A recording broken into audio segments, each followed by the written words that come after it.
Je m'appelle Marie et j'ai 67 ans. Et sous ce pont glacé où je tente de survivre, chaque seconde qui s'écoule me fait bien plus souffrir que le froid qui transperce mes os. C'est la trahison de ma propre sœur, Shaima. À cet instant même, elle est confortablement installée dans son immense villa qui vaut des millions d'euros, sans même se douter que la voiture qu'elle conduit, le repas qu'elle savoure et même le manteau chaud sur ses épaules, tout cela vient de mon argent, d'une vie qui m'a été volée. Shaima et moi, nous n'étions pas des sœurs comme les autres. Après la mort de notre mère et de notre père, nous étions convaincus qu'il ne restait plus personne au monde en dehors de nous deux. J'ai toujours cru que ce lien était indestructible.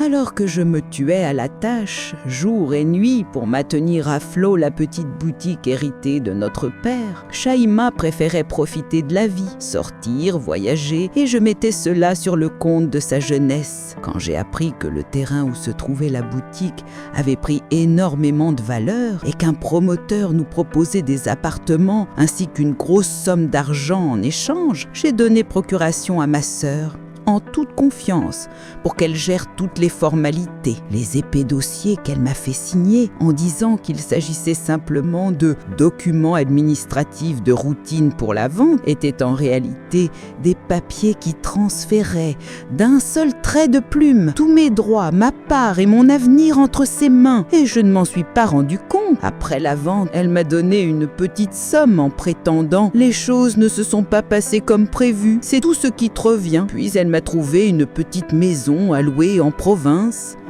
Je n'ai pas encore compris à ce moment-là que je venais de recevoir le coup de poignard le plus cruel de toute ma vie.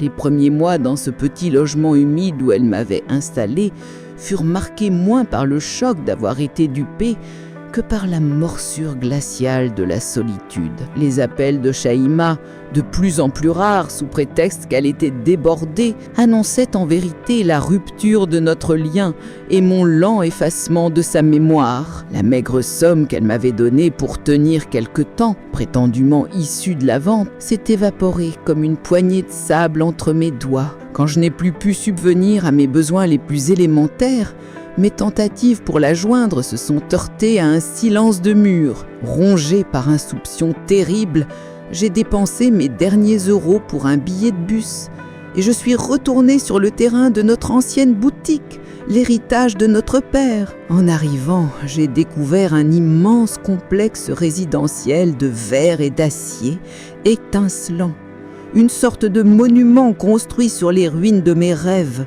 Lorsque j'ai demandé d'une voix tremblante au vigile de l'entrée majestueuse si Shaima, ma propre sœur, vivait bien ici, il m'a dévisagé des pieds à la tête avant de répondre « Madame Shaima habite le penthouse, tout en haut. Je doute qu'elle accepte de recevoir quelqu'un comme vous. » Ces mots m'ont giflé comme un vent glacé. À l'instant où il a terminé sa phrase, j'ai compris que ces papiers que j'avais signés étaient en réalité mon propre arrêt de mort. Ma sœur ne m'avait pas seulement volé mes biens, elle m'avait arraché ma vie, ma confiance et toutes nos années partagées. Quant à la petite maison qu'elle m'avait louée, je ne pouvais même plus y retourner. Le propriétaire avait déjà changé la serrure à cause de mes loyers impayés. C'est ainsi que la rue est devenue ma nouvelle demeure, froide, impitoyable. La première nuit que j'ai passée, tremblante, sur un banc en face de cet immeuble luxueux, fut la plus humiliante et la plus désespérée de toute ma vie.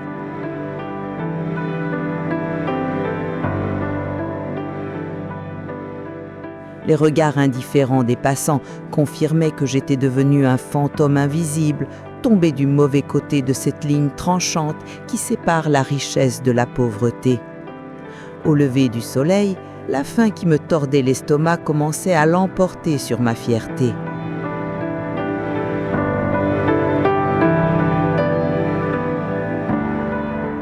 l'idée d'un simple morceau de pain encore chaud me tiraillait les yeux de larmes, et imaginer que je finirais peut-être à fouiller dans les restes des autres ou à ramasser un morceau de baguette abandonné près d'une poubelle brisait les derniers fragments de dignité qui me restaient.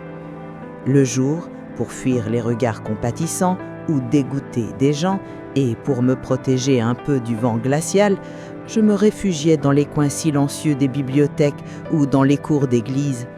Mais dès que la chaleur m'assoupissait un instant, un employé posait une main sur mon épaule pour me rappeler « Vous ne pouvez pas dormir ici » et je me réveillais brutalement à la réalité.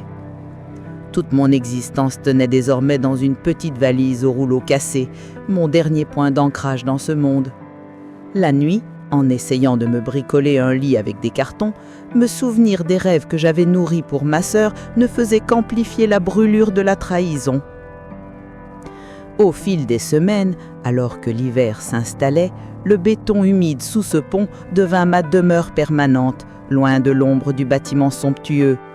Je ne pleurais plus, mes larmes avaient gelé. La femme douce et pleine de confiance que j'étais avait disparu, remplacée par une autre dont toute l'existence ne reposait plus que sur un seul but, attendre le jour où elle reprendrait ce qui lui avait été volé. Faire la queue pour obtenir un bol de soupe chaude devint ma nouvelle routine, honteuse mais indispensable. En regardant la vapeur s'élever de cette boîte en métal entre mes mains, je ne pouvais m'empêcher d'imaginer quel plat luxueux Shaima savourait dans l'appartement qu'elle avait acheté avec mon argent. Cette pensée me nouait l'estomac. Un après-midi, alors que je cherchais un morceau de carton plus épais pour me protéger du vent, j'ai vu arriver une voiture noire luxueuse, semblable à celle qu'on ne voit que dans les films. Elle s'est arrêtée devant l'immeuble et quand la femme qui en est sortie, enveloppée de fourrure, le visage illuminé d'un sourire arrogant, s'est avérée être ma sœur, mon sang s'est glacé.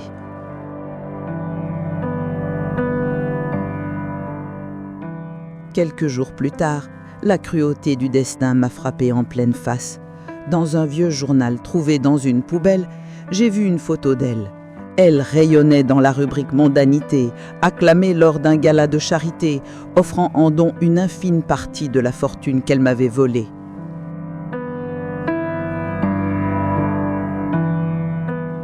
Dévoré par le désespoir et la colère, j'ai tenté une dernière fois de m'approcher de l'immeuble. Le même vigile qui m'avait déjà humilié m'a reconnu. Il s'est avancé vers moi comme si j'étais une vermine et a hurlé « Dégage d'ici, sale mendiante, n'approche plus jamais madame !» en me repoussant. Ces insultes furent l'humiliation de trop. En retournant vers le lit de fortune sous mon pont, la tristesse que je portais en moi s'était transformée en une colère glaciale, dure, indestructible. Je me suis juré, avec une certitude absolue, que cette histoire ne se terminerait pas ainsi, et qu'un jour, d'une manière ou d'une autre, elle serait obligée de me regarder dans les yeux et de payer pour sa trahison. L'humidité glaciale de mon abri sous le pont n'avait plus aucune importance. Le feu de la vengeance qui brûlait en moi était devenu la seule armure capable de me protéger du froid mordant. C'est pour cela que, chaque jour, de l'aube jusqu'à la tombée de la nuit, ma mission unique et immuable était de monter la garde, dissimulée dans une ruelle en face de l'immeuble qui symbolisait désormais la fortune que ma sœur m'avait volée. Un après-midi, alors qu'un vent d'hiver violent me fouettait le visage en charriant toute la saleté de la ville, Shaima a surgi, furieuse, par la porte-tambour dorée de l'immeuble.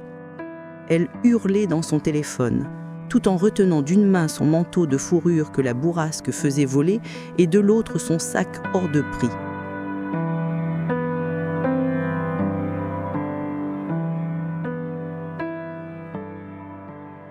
Dans cette précipitation pleine d'arrogance, elle n'a pas remarqué qu'un petit objet était tombé du tas de dossiers qu'elle tenait juste au moment où elle montait dans la voiture dont le chauffeur venait d'ouvrir la porte.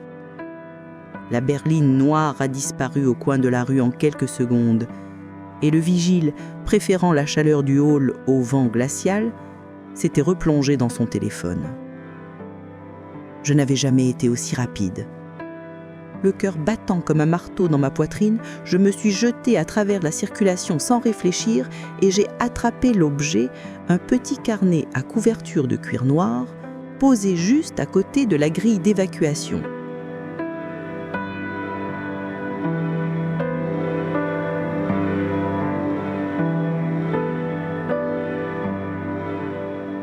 De retour dans mon refuge, parmi mes couvertures sales et humides, je tenais ce butin inattendu serré contre moi.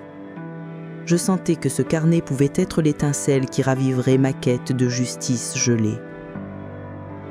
Quand j'ai ouvert la couverture avec mes doigts tremblants, salis par la rue, j'ai découvert des pages remplies de l'écriture soignée de Shaima. Rendez-vous, noms étrangers, calculs compliqués dont je ne comprenais pas le sens. En feuilletant rapidement, entre des rendez-vous chez le coiffeur et des noms de boutiques de luxe, une entrée m'a frappée. Entourée de rouge, soulignée et annotée d'un « important », elle indiquait « Maître Hakim, vendredi 15h ». À la vue de ce nom, j'ai senti le monde basculer. Maître Hakim était l'ami de toujours de notre famille, l'avocat qui nous avait aidés bénévolement après la mort de mon père, un homme droit, respecté, d'une probité sans faille. Je ne comprenais pas pourquoi Shaima continuait à le voir en secret comme si je n'existais plus. Retrouver son nom là, dans les notes les plus personnelles de ma sœur, associé à un rendez-vous si clairement mis en évidence, m'a entraîné dans un tourbillon de soupçons. Soit Maître Hakim avait fait partie de la trahison depuis le début, soit Shaima lui cachait maintenant quelque chose, un pan de la fortune qu'elle m'avait volée et qu'elle tentait peut-être de régulariser dans son dos.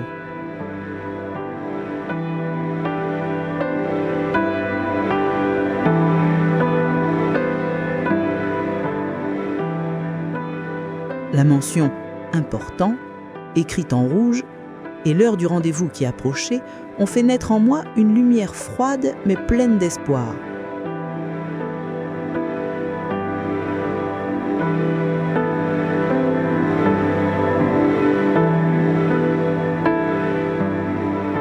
Si Shaima agissait avec autant de précipitation et de secret, c'est qu'il existait encore une brèche, un point juridique non réglé, quelque chose d'inachevé. Et cette infime possibilité représentait pour moi un dernier pas vers la survie, peut-être même vers la rédemption. Je refusais désormais de rester une simple spectatrice souffrante, une victime. J'ai donc pris ma décision. Je devais parler à Maître Hakim avant cette rencontre, découvrir la vérité qui se cachait derrière ce rendez-vous mystérieux et avertir cet homme intègre des manigances de ma sœur. Mais presque aussitôt, une vérité cruelle m'a frappée, glaçant pour un instant mon désir de vengeance. Comment entrer dans l'un des cabinets d'avocats les plus respectés de la ville, dans l'état où j'étais? Mes vêtements puants, tachés, qui portaient l'odeur des rues, mes mains crevassées et noircies par le froid, et surtout mon absence totale d'argent, tout cela ferait de moi une intruse rejetée avant même d'avoir pu prononcer un mot. Pour surmonter cet obstacle monumental et tenter de retrouver un fragment de ma dignité perdue, j'ai pris une décision douloureuse. Vendre le petit pendentif en argent que ma mère m'avait laissé, le seul objet du monde ayant encore une valeur sentimentale inestimable.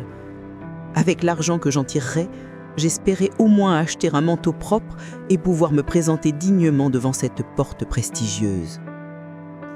En enfilant ces vêtements simples mais propres, achetés grâce à la vente du dernier souvenir que ma mère m'avait laissé, j'ai senti le poids de la rue se détacher légèrement de mes épaules. Et tandis que le bus traversait la ville à toute allure, mon reflet fatigué dans la vitre contrastait avec la détermination inflexible qui brûlait en moi. J'allais vers l'adresse où se trouvait l'un des cabinets d'avocats les plus respectés de Paris. Lorsque j'ai franchi le hall de marbre poli de cet immeuble majestueux, l'un des plus imposants de la ville, le décalage brutal entre mon existence et le monde des costumes hors de prix, des secrétaires souriants d'une politesse glaciale, a fait battre mon cœur comme un tambour. Pourtant, Mes pas tremblants m'ont mené jusqu'au comptoir où je n'ai eu qu'à donner l'heure du rendez-vous pour être autorisée à passer la porte du bureau de Maître Hakim. En entrant, j'ai vu sur son visage une expression de stupéfaction sincère, presque bouleversée. Cette réaction disait tout. Shaima m'avait effacé si profondément de sa vie que même un ami fidèle de la famille me croyait disparu. Il m'a invité à m'asseoir et j'ai tenté de maîtriser mes tremblements pour rester digne face à cet homme dont l'intégrité avait marqué toute mon enfance. Je lui ai expliqué la vérité sordide derrière cette signature arrachée de force, la manière dont ma sœur avait bâti un piège méticuleux pour m'exproprier, me dépouiller et finalement me jeter dans la rue. Puis, j'ai posé sur son bureau le petit carnet noir que Shaima avait laissé tomber. Ses notes secrètes, ses calculs, ses rendez-vous dissimulés, autant de preuves qu'elle continuait encore, dans mon dos, des démarches juridiques liées à mon héritage.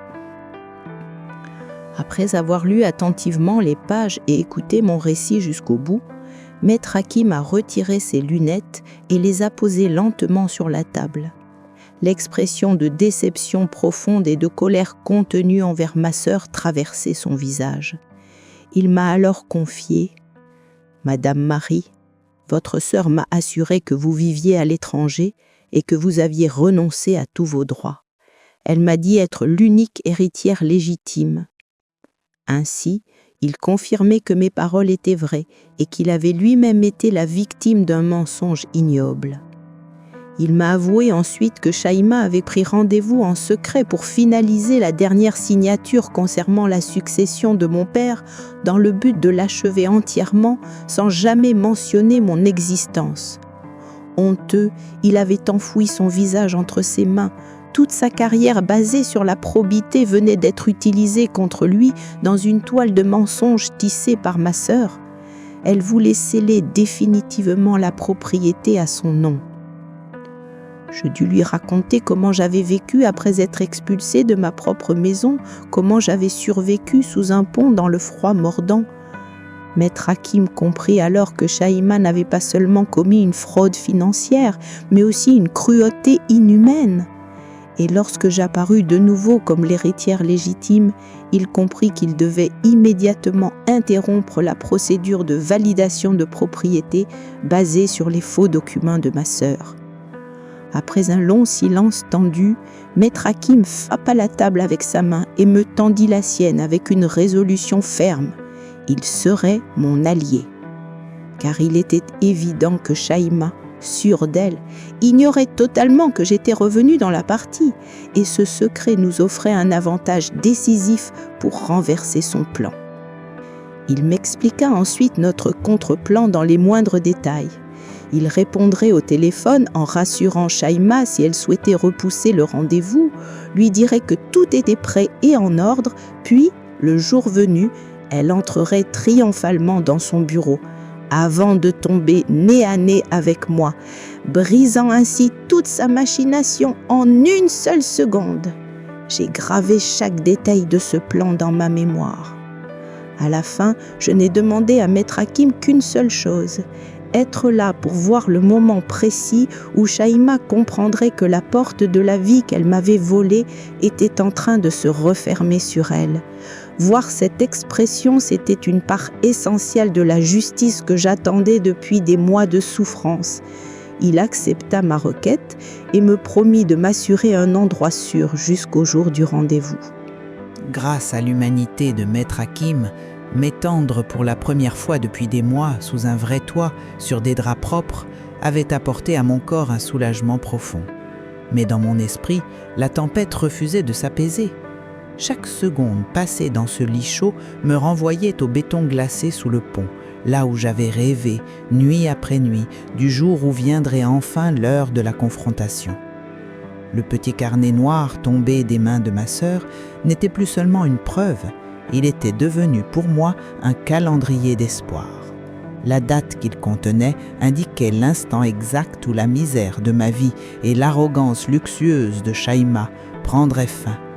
Je n'avais qu'une seule chose à faire, attendre.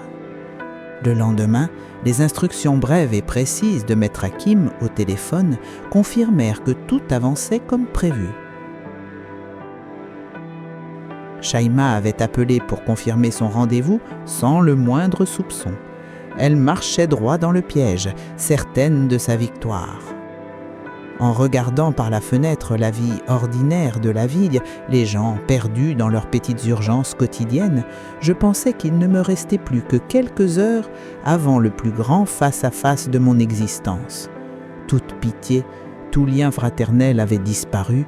Désormais, un seul chemin existait, celui où ma sœur devrait répondre devant la justice et payer jusqu'au dernier souffle de cette trahison. Dans le silence de la chambre, j'ai fermé les yeux et imaginé ce moment précis, l'instant où Shaima me verrait assise dans ce bureau. J'ai visualisé son sourire hautain se fissurer lentement, remplacé par la stupeur, la peur, puis l'effondrement. Rien qu'y penser suffisait à donner un sens à des mois de douleur et d'humiliation. La lumière douce du matin passant par la fenêtre murmurait que l'heure arrivait. En enfilant mes vêtements simples mais propres, je sentais une émotion lourde m'envahir, celle de savoir que toute la honte, toute la souffrance qui avait rongé mon âme était sur le point de prendre fin. Je brûlais d'impatience à l'idée de reprendre enfin ce qui m'avait été volé. En marchant vers le cabinet de Maître Hakim, je savais que j'y retournais, non plus comme une mendiante rejetée quelques jours auparavant, mais comme une plaignante, une femme qui réclamait son dû. Je n'étais plus accompagné ni de la misère des rues, ni des derniers sous gagnés en vendant mon collier, seulement de la froide détermination de la vengeance et de la certitude que la justice, tôt ou tard, triomphe. Maître Hakim m'accueillit avec un grand soin et me conduisit rapidement dans une petite pièce sombre, derrière une porte close, équipée d'un œilleton pouvant voir sans être vu. De là, j'allais pouvoir attendre l'instant où Shaima, sûre d'elle, entrerait dans son bureau pour tomber dans son propre piège. Dans l'ombre de cette pièce étroite, j'entendais les conversations lointaines de la secrétaire, le murmure des couloirs et la manière dont le temps lui-même semblait lentement. L'idée que Shaima puisse, au dernier moment, annuler son rendez-vous me glaçait le cœur. Mais le calme professionnel de Maître Hakim demeurait pour moi une source de force. Et enfin, les secondes décisives arrivèrent. Le claquement rythmé et arrogant de ses talons résonna dans le couloir. La voix de la secrétaire retentit « Madame Shaima est arrivée !» J'ai vu alors ma sœur, drapée de vêtements luxueux, entrer dans le bureau avec l'assurance froide d'un général victorieux, un sourire confiant accroché aux lèvres. Lorsque Shaima s'installa dans le fauteuil le plus luxueux au centre de la pièce, avec l'assurance insolente de quelqu'un qui se croit chez elle dans un palais, elle se tourna vers Maître Hakim et déclara « Maître, nous en avons enfin terminé, n'est-ce pas ? Je veux être certaine que tous les documents liés à ma pauvre sœur naïve ont été nettoyés et que la propriété est désormais définitivement à mon nom. » L'expression de mépris sur son visage était la source même de toutes les souffrances que j'avais endurées dans la rue. Maître Hakim, d'un calme professionnel parfait, répondit « Madame Shaima, les documents sont prêts. Les vérifications finales ont été faites. Il ne reste absolument aucune irrégularité vous concernant. » Il renforçait ainsi la confiance démesurée de ma sœur, l'attirant toujours plus profondément au cœur du piège, persuadé qu'il ne manquait plus qu'une signature pour obtenir sa victoire. En entendant cela, Shaima éclata de ce rire léger et méprisant qui m'avait hanté des mois durant. « Oh ! Heureusement que Marie est tellement absorbée par sa vie à l'étranger qu'elle se fiche complètement de ses histoires administratives. De toute façon, ce n'était pas son domaine, n'est-ce pas ?» Depuis ma cachette, mes dents se serrèrent. La promesse d'une vengeance douce et glaciale traversa tout mon être. Maître Hakim déposa lentement sur la table le document final, soigneusement étalé devant elle. « C'est la dernière pièce, Madame Shaima. Avec cette signature, L'héritage de votre père passera intégralement sous votre contrôle. Avant que vous ne signiez, je dois vous poser une dernière question. Vous confirmez qu'aucun autre héritier n'a la moindre revendication, n'est-ce pas ? Le reflet triomphant dans les yeux de ma sœur était presque étincelant. Faisant tourner son stylo hors de prix entre ses doigts, elle répondit d'une voix impatiente. « Toutes les signatures ont été faites, maître. Il n'y a personne d'autre. Allons-y, finissons-en. » Puis, au moment exact où elle s'apprêtait à s'accaparer légalement toute la fortune qu'elle m'avait volée, j'ai ouvert la porte derrière moi avec toute la force que j'avais. Le fracas soudain, ma présence inattendue, presque spectrale, figèrent son geste dans l'air. Le temps lui-même sembla se suspendre. Voir son expression de victoire artificielle fondre lentement, remplacée par une stupeur vive, presque effrayée, fut un baume immédiat sur toutes mes nuits glacées et mes humiliations. Shaima resta clouée au fauteuil, immobile, pétrifiée, comme si elle avait vu un fantôme. J'ai brisé le silence d'une voix calme mais tranchante. « Alors, ma chère sœur, comment vas-tu ? Je suppose que tu ne t'attendais pas à me retrouver en vie et en bonne santé, à quelques centaines de mètres seulement de ton luxueux appartement, sous ce pont que tu préférais oublier. » C'était ma première flèche empoisonnée, et elle atteignit directement son cœur. Je m'avançai ensuite vers la table avec une expression glaciale, et jetai sur le bureau de ma main serrée un petit morceau de la couverture sale qui m'avait servi d'abri sous le pont. Il portait encore l'humidité du béton et l'odeur de la rue. Ma sœur allait devoir affronter mon histoire non seulement par mes mots, mais aussi par la preuve tangible de ma misère. Alors que la panique grandissait sur son visage et que ses lèvres se mit à trembler, j'ajoutai d'une voix froide. « Maître Hakim est un homme de justice, Shaima. Il ne se laissera plus jamais entraîner dans tes mensonges. » Puis, je posai ma main sur le document devant nous. « Ce papier, ma sœur, ne scelle pas ta victoire. Il marque mon retour à la vie et ta chute. » La panique de Shaima se transforma soudain en déni agressif. « Tu es folle! Qu'est-ce que tu fais ici? Tu importunes mon avocat. J'ai signé de mes propres mains les documents où tu renonces à tous tes droits. Pars d'ici ou j'appelle la sécurité. » Mais sa voix tremblante ne parvenait plus à porter le poids du mensonge tissé par ses faux papiers. Chaque mot prononcé creusait un peu plus l'abîme de sa détresse. Je déposai alors au centre de la table le petit carnet noir, cette clé maudite tombée d'un jour dans un souffle de vent, celle qui avait changé ma vie. D'un geste sec, le bruit du choc fit tomber son stylo de ses doigts et j'attendis, avec une patience glaciale, le moment où l'expression de son visage basculerait enfin dans la révélation. Je lui annonçai d'une voix ferme que j'avais entre les mains les rendez-vous secrets, les numéros de compte bancaires dissimulés, les plans de ses entretiens avec Maître Hakim, et que je connaissais désormais chaque rouage de l'engrenage frauduleux qu'elle avait construit. En lui criant que sa vie luxueuse n'était pas le fruit de mon absence ou de ma cruauté, mais simplement celui d'une escroquerie sordide, le silence de la pièce se chargea d'une honte lourde qui retomba sur elle comme un manteau de plomb. En désespoir de cause, Shaima se tourna vers Maître Hakim. « Vous m'avez trahi ? Pourquoi avoir laissé entrer Marie ? Tout cela était un piège !» Le simple geste de l'avocat montrant le carnet sans un mot fut comme une porte de fer qui se refermait brutalement sur ses illusions. Elle comprit alors que même cet homme honnête refusa désormais d'être complice de ses mensonges. À cet instant, je saisis le col de son manteau, acheté avec mon propre argent, et de mes mains qui avaient gelé des nuits entières sous un pont, je la secouai en disant « Je n'oublierai jamais le moment où tu m'as traitée comme une mendiante et chassée de ma propre maison. Toute cette vie de luxe bâtie sur notre héritage volé est une honte au nom de notre père, et je suis revenu pour effacer cette tache. » Son orgueil se brisa net, remplacé par une peur pure, incontrôlable. Dès que je lâchai son col, elle se tourna vers Maître Hakim comme vers une bouée. S'il vous plaît, c'est un malentendu. Donnons un peu d'argent à Marie, qu'elle retourne à l'étranger, qu'on en finisse. » Je ne répondis que par un sourire amer. Je savais mieux que personne qu'elle n'avait jamais éprouvé la moindre once de remords. Je hochai la tête lorsque Maître Hakim confirma silencieusement qu'il se tenait désormais à mes côtés. Puis je le regardai prendre sur son bureau un nouveau document juridique.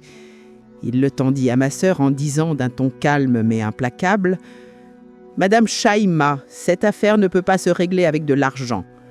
La procédure suspendue ici marque le début d'une plainte d'escroquerie et de diffamation dont vous êtes la principale mise en cause. » Voir les mains de ma sœur trembler violemment en lisant la convocation, voir l'éclat d'avidité dans ses yeux se transformer en panique glacée, me rendait presque chaque nuit passée dans la rue supportable. Lorsqu'elle se jeta presque à mes genoux balbutiant « Grande sœur, pardonne-moi, j'ai fait une terrible erreur. Je te rendrai tout, mais retire cette plainte. » Je la repoussai avec une froide détermination. Elle ne m'avait accordé aucune miséricorde, pas même un instant. J'en avais aucune à lui offrir. Malgré ses supplications, Maître Hakim resta inflexible et la raccompagna hors de la salle avec une fermeté pleine de dignité.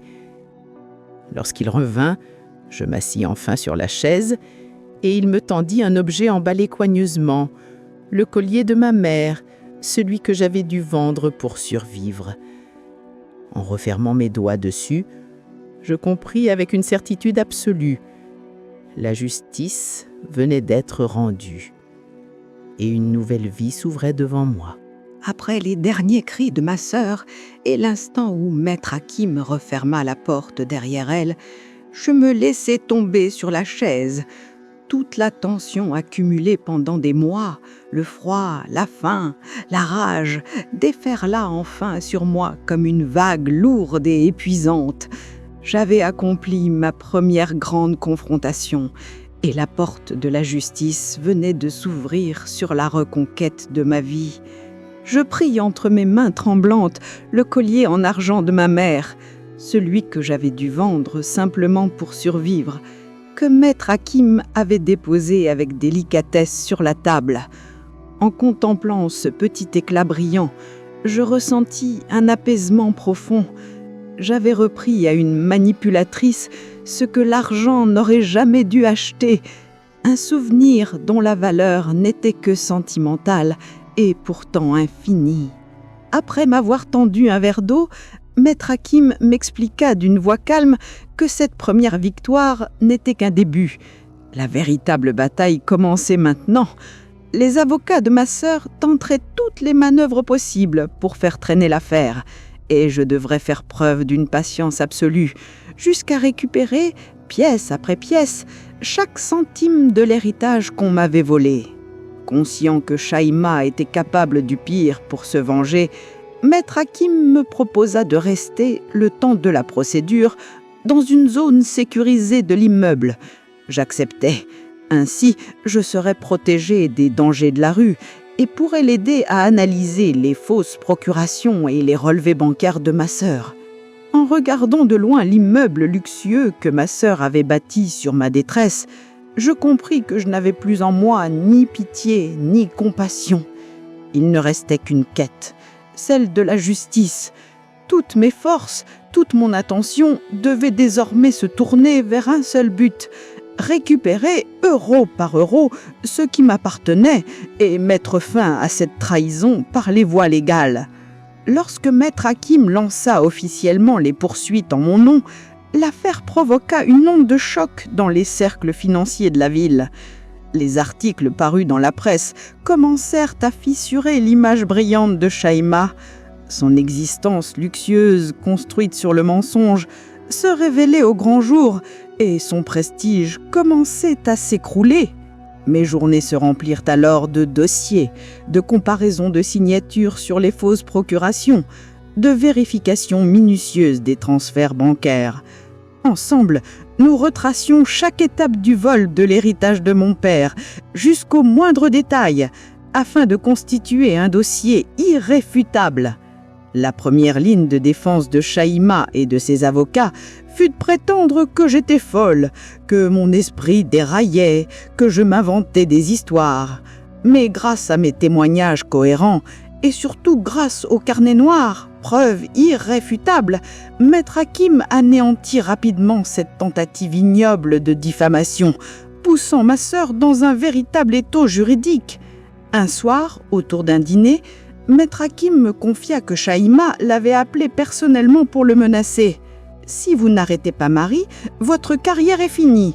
Retirez cette plainte. » Cette menace montrait clairement que ma sœur perdait pied, prête à s'abandonner à n'importe quelle méthode illégale pour reprendre le contrôle. Mais son geste, aussi vil soit-il, ne fit que renforcer ma détermination. Voir s'écrouler cette vie de luxe qu'elle avait construite avec mon argent valait infiniment plus que toutes ces menaces, et savoir que Maître Hakim, malgré tout, restait à mes côtés, me donnait une force nouvelle, presque inébranlable. Ayant pleinement compris le sérieux et la démesure des menaces de Shaima, Maître Hakim ne se contenta pas de mener l'affaire avec rigueur. Il prit également en charge ma sécurité. Il fit surveiller personnellement toutes les entrées et sorties de l'immeuble, renforça les mesures de protection à notre étage et rendit impossible toute tentative d'intrusion de ma sœur ou de quiconque envoyé par elle pour saboter notre stratégie. Un après-midi, Maître Hakim arriva près de moi avec un dossier épais et usé. Il en sortit le document original de procuration, celui dont ma sœur avait fabriqué une fausse version pour me tromper. Ce papier prouvait clairement que je n'avais jamais cédé mes droits sur l'héritage. Je lui avais seulement donné une autorisation limitée pour certaines démarches. C'était la preuve la plus solide que nous ayons eue contre les mensonges de ma sœur. Lorsque nous comparâmes, grâce aux experts en graphologie, ma véritable signature avec celle falsifiée par Shaima, je vis de mes propres yeux l'ampleur de la fraude. Je compris à quel point elle avait calculé chaque détail pour me dépouiller et m'abandonner à la rue, comme si j'avais cessé d'exister. En tenant dans mes mains ce document authentique, je revis le moment où Shaima m'avait tendu ce faux papier en disant « Ce n'est qu'un document de routine, si tu ne signes pas, tout sera retardé. » Je pris de plein fouet la brutalité avec laquelle elle avait profité de ma confiance de sœur et comment en un seul geste elle avait transféré à son nom tout ce que notre père nous avait laissé. Le sourire confiant de Maître Hakim et ses mots « Nos preuves sont désormais irréfutables. Gagner ce procès n'est plus qu'une question de temps » furent la première vraie lueur d'espoir qui pénétra mon cœur depuis des mois. Pour la première fois, j'imaginais clairement le jour où la justice serait rendue. Un soir, alors que je travaillais encore sur des documents, le téléphone du bureau sonna de manière inattendue. La secrétaire, la voix basse, me dit « Madame Shaima est en ligne. Elle insiste. C'est urgent et confidentiel. » C'était le premier signe tangible que la panique de ma sœur avait atteint son paroxysme et que nos preuves l'acculaient. Lorsque je décrochais, sa voix, mélange de nervosité, de peur et de faux repentir, parvint jusqu'à moi.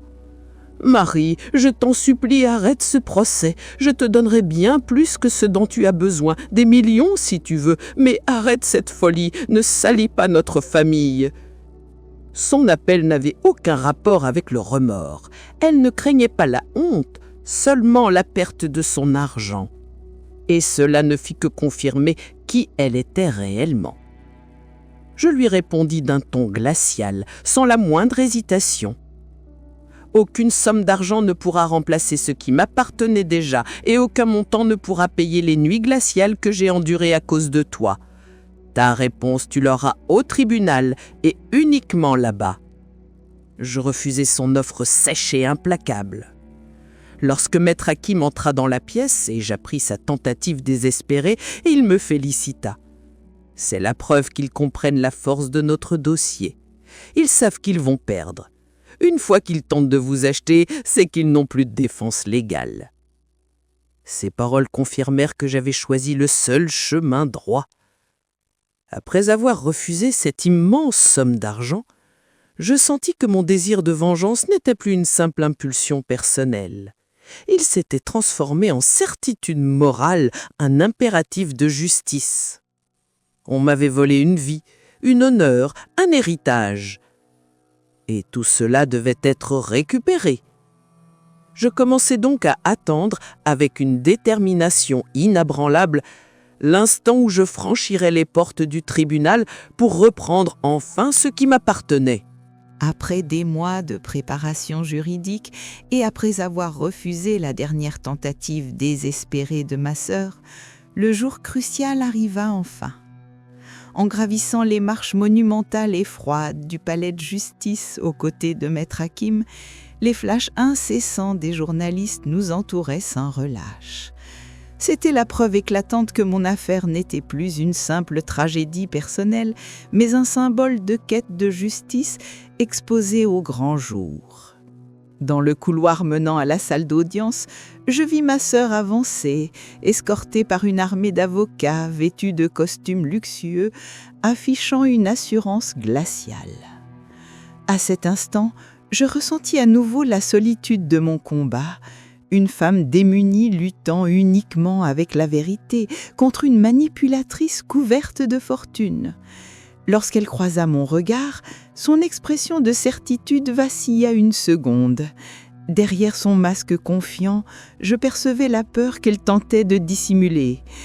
Le fait qu'elle détourne immédiatement les yeux constituait un aveu silencieux de sa culpabilité. Le geste rassurant de Maître Hakim sur mon bras m'accompagna lorsque je franchis la lourde porte en bois massif. À l'intérieur, le silence solennel étouffera d'un coup tout le tumulte extérieur. Ce lieu n'était plus un simple théâtre de tensions familiales, c'était l'espace sacré où la vérité et la justice allaient enfin prendre la parole. En avançant vers le banc de témoins, j'étais prête à exposer sans trembler les mois de froid, de faim, de solitude et la trahison dont j'avais été victime. Mon objectif était clair, faire tomber le masque de ma sœur qui s'était emparée de l'héritage paternel et m'avait laissée pour morte dans la rue. « Monsieur le Président, déclarai-je, si je me tiens devant vous aujourd'hui, c'est pour révéler comment ma sœur a usurpé, avec une cruauté méthodique, la part d'héritage qui me revenait légitimement. Grâce à une procuration falsifiée et à une manipulation calculée, elle m'a dépouillé de tout et m'a rejeté hors de ma propre existence. Je suis ici pour demander que justice soit rendue et que cette fraude soit pleinement reconnue et condamnée. » Je racontais comment, juste après la disparition de notre père, elle avait profité de ma confiance totale pour me faire signer un document présenté comme une simple formalité administrative. Ce n'est que bien plus tard que je compris que cette signature avait effacé mes droits et transféré notre patrimoine entre ses mains. J'expliquais également comment elle m'avait relégué dans un logement humide et isolé, coupant progressivement tout contact jusqu'au jour où, sans ressources, j'avais été expulsée. Ma vie alors était devenue une succession de nuits glaciales et d'humiliations, tandis qu'elle profitait du confort d'un appartement luxueux sans le moindre remords. Je relatais le moment où, à bout de force près de l'immeuble où elle vivait, j'avais découvert le petit carnet noir qu'elle avait laissé tomber par inadvertance.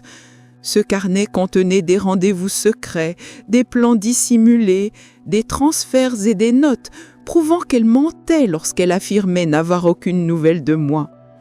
Il représentait la preuve la plus intime et la plus accablante de sa culpabilité. « Monsieur le Président, conclus-je, les actes de ma sœur ne constituent pas seulement une fraude financière. Ils révèlent une trahison profonde, un mépris absolu pour la dignité humaine et une atteinte morale à la mémoire de notre père. Aujourd'hui, je demande la restitution intégrale de l'héritage détourné, non pas par avidité, mais pour que la vérité soit rétablie et que la justice triomphe. » Après que j'eus raconté en détail les mois de souffrance et de trahison que j'avais endurés, l'avocat de ma sœur se leva brusquement, vêtu d'un costume d'un luxe ostentatoire. Affichant un sourire méprisant, il s'exclama « Monsieur le Président, les propos de la partie adverse ne sont que les délires d'une personne dont la santé mentale est gravement altérée. Elle a besoin d'un suivi psychiatrique approfondi. Tout cela n'est qu'une manœuvre pour s'emparer d'une fortune qui ne lui appartient pas. » Ainsi commença une attaque perfide, destinée à piétiner mon honneur. Mais aussitôt Maître Hakim intervint. Il présenta au juge les rapports psychologiques attestant de ma pleine lucidité, ainsi que plusieurs messages menaçants envoyés par ma sœur. Ces documents suffirent à anéantir instantanément toute la campagne de diffamation. Mes déclarations étaient cohérentes, accompagnées de preuves solides, et la vérité s'imposait face aux mensonges. L'avocat de ma sœur tenta ensuite de tourner l'affaire en sa faveur, en me confrontant au sujet du petit carnet noir. « Ce carnet n'a jamais été perdu. Vous l'avez volé, n'est-ce pas ?» lança-t-il d'un ton accusateur. Je répondais d'une voix calme, en demandant l'analyse des empreintes digitales présentes sur l'objet, convaincu qu'elle révélerait la vérité. La panique qui traversa le visage de ma sœur fut une preuve silencieuse mais éloquente. Devant ces attaques visant ma personne plutôt que les faits, le juge intervint fermement. « Maître, veuillez vous concentrer sur les documents relatifs à la fraude. L'état personnel du témoin ne constitue pas l'objet de cette procédure. » Cette mise au point confirma que la justice demeurait souveraine dans cette salle et que les manœuvres malhonnêtes ne trouveraient aucun refuge. Lorsque je quittai la barre et croisai le regard de ma sœur, j'y lus un mélange de terreur et de colère. Pourtant en moi il n'y avait plus ni vengeance ni haine, seulement la volonté profonde de rétablir ma dignité et de récupérer ce qui m'avait été volé. En rejoignant Maître Hakim, j'étais certaine que la vérité triompherait de toute la puissance financière de ma sœur. À ma déposition succéda un moment de tension extrême. Maître Hakim déposa un volumineux dossier d'expertise sur la table et fit appeler le spécialiste à la barre.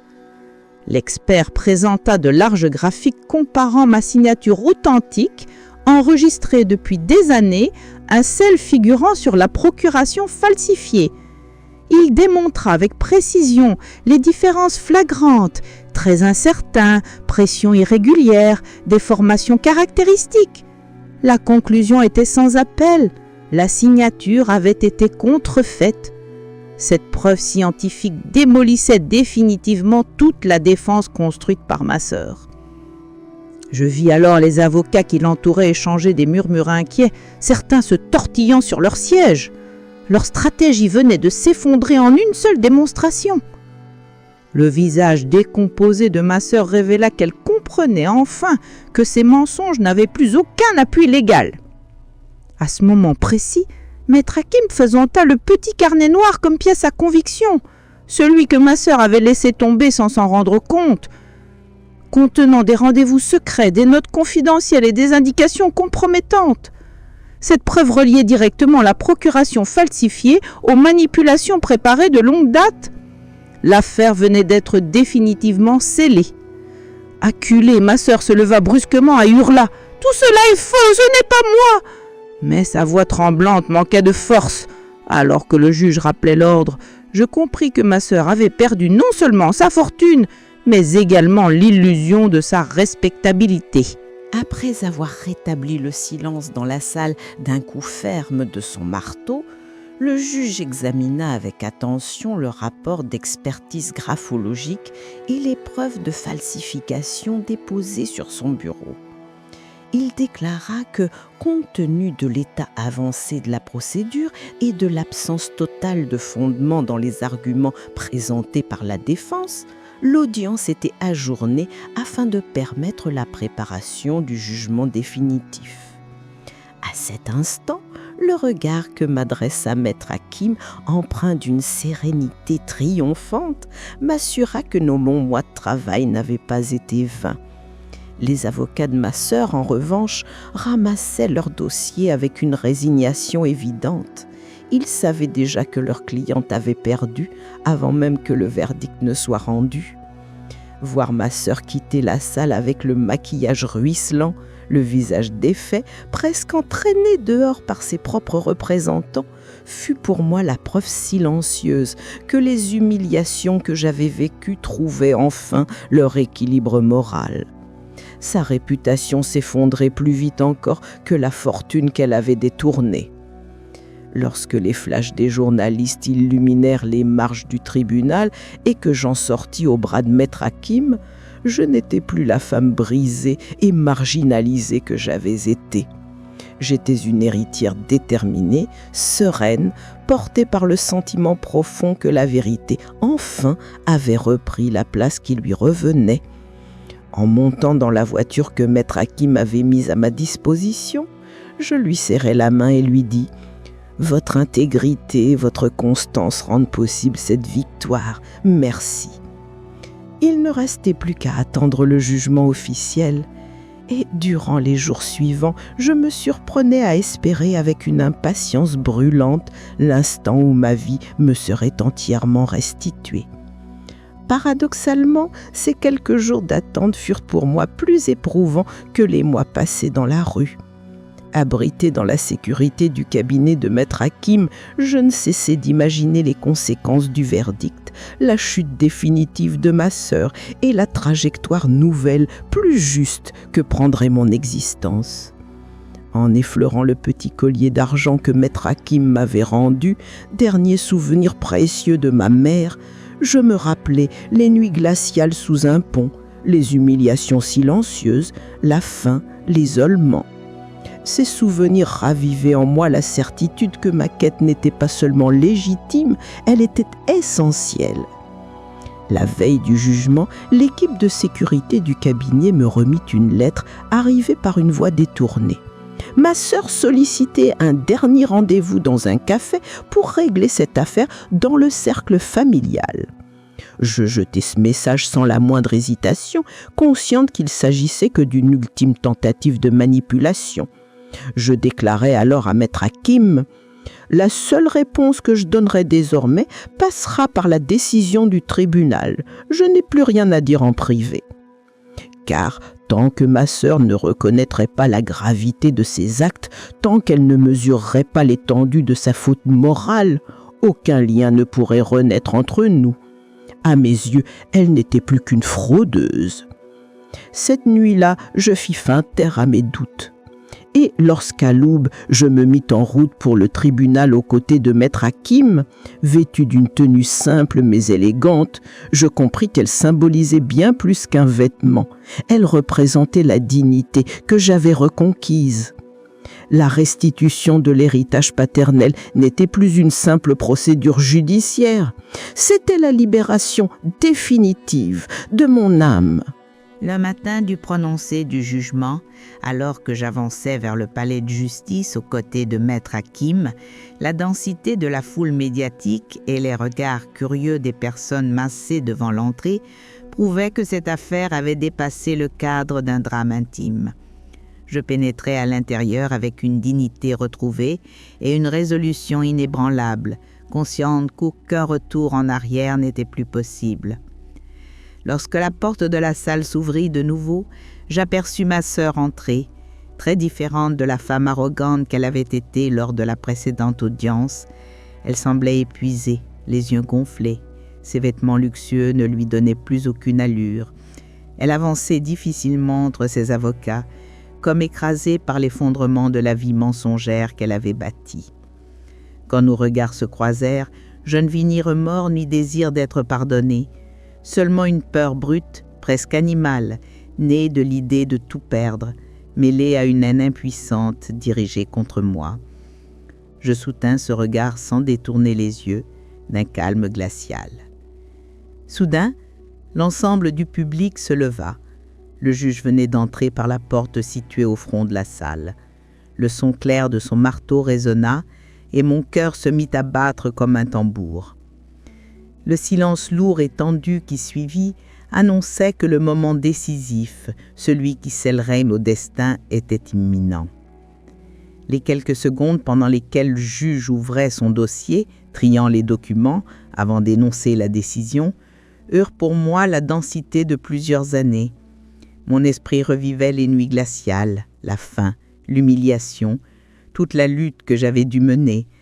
Je serrais la main de Maître Hakim, attendant que la phrase qui déterminerait ma renaissance et la chute définitive de ma sœur franchisse enfin les lèvres du magistrat.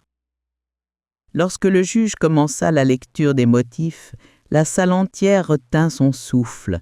Sa voix grave énonça que l'expertise graphologique, les pièces à conviction et l'ensemble des preuves établissaient sans équivoque que la procuration utilisée par ma sœur avait été falsifiée. En conséquence, toutes les opérations de transfert de propriété devaient être considérées comme nulles et dépourvues de tout effet juridique. Puis vint le verdict final. Les droits de la demanderesse sur l'héritage paternel sont intégralement rétablis. Les biens immobiliers doivent être transférés sans délai à son nom. La défenderesse est renvoyée devant les autorités compétentes pour des faits de falsification et de fraude. En entendant ces mots, je sentis la soif de justice que j'avais portée en moi pendant des mois s'apaisait. Le coup de marteau qui entérina la décision fit blanchir le visage de ma sœur. Elle s'effondra sur sa chaise, incapable de supporter le choc, tandis que ses avocats demeuraient immobiles, incapables d'intervenir. Tout l'édifice mensonger qu'elle avait bâti venait de se briser sous la force de la vérité. Je me tournai vers Maître Hakim, et un sourire discret, empreint de victoire mais aussi de mélancolie, se dessina sur mes lèvres. En quittant la salle, je passai devant ma sœur, assise à même le sol, submergée par le désespoir et une colère qu'elle ne parvenait plus à contenir.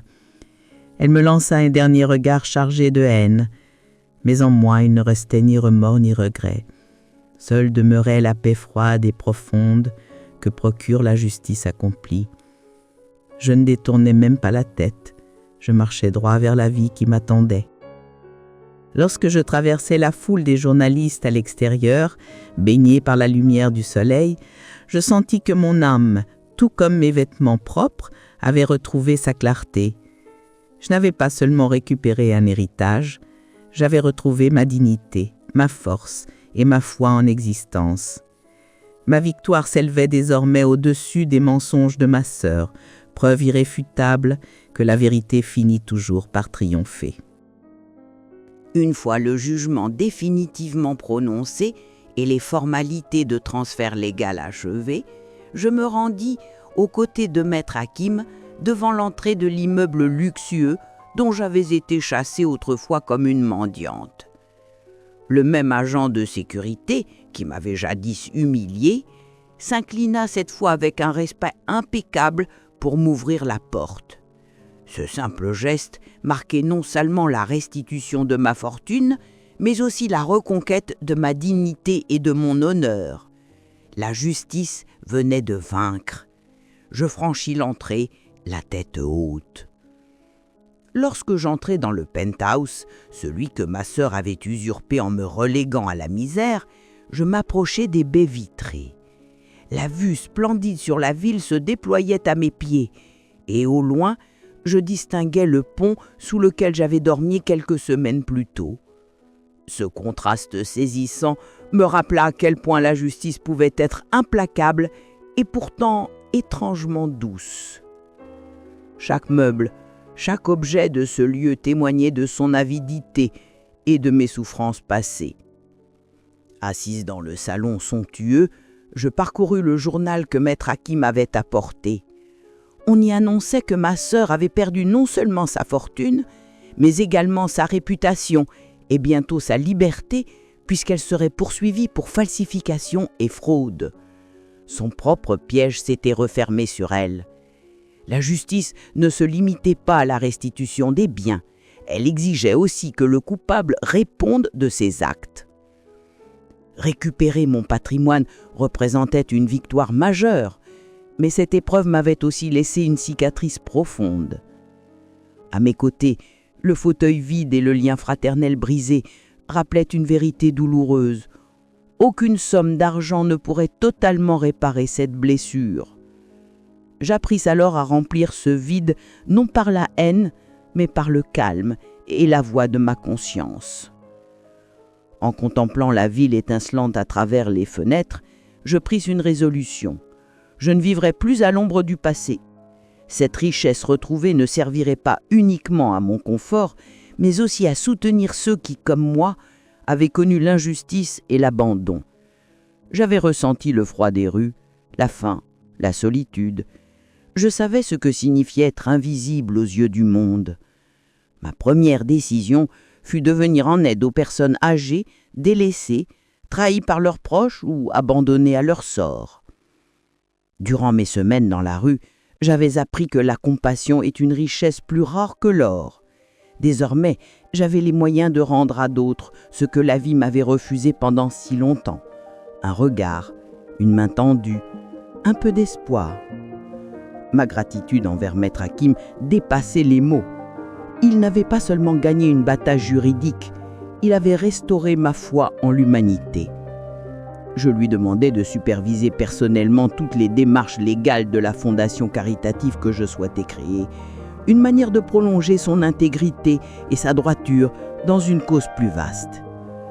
Quant à ma sœur, désormais engagée dans un processus judiciaire pour falsification et fraude, je savais que son existence luxueuse avait pris fin. Elle serait tenue pour responsable et subirait les conséquences de ses actes. Pour moi, elle appartenait au passé, une leçon douloureuse dont je ne voulais garder que la sagesse, pas la rancœur. Je trouvais la force d'avancer en refusant de laisser la haine me suivre. Le collier d'argent de ma mère, ce petit bijou qui m'avait guidé dans les moments les plus sombres, devint alors mon talisman. Il symbolisait la force intérieure, la sincérité, la persévérance. Je compris enfin que la véritable richesse ne résidait pas dans les comptes bancaires, mais dans la conscience, l'honneur et la capacité de rester debout malgré les tempêtes. Mon histoire n'est pas celle d'une vengeance contre une sœur indigne, c'est le récit d'une reconquête, la reconquête d'une vie volée, d'une dignité piétinée, d'une vérité étouffée. Peu importe la cruauté du monde, souvenez-vous, avec détermination, droiture et courage, la justice finit toujours par triompher et la lumière finit toujours par percer les ténèbres.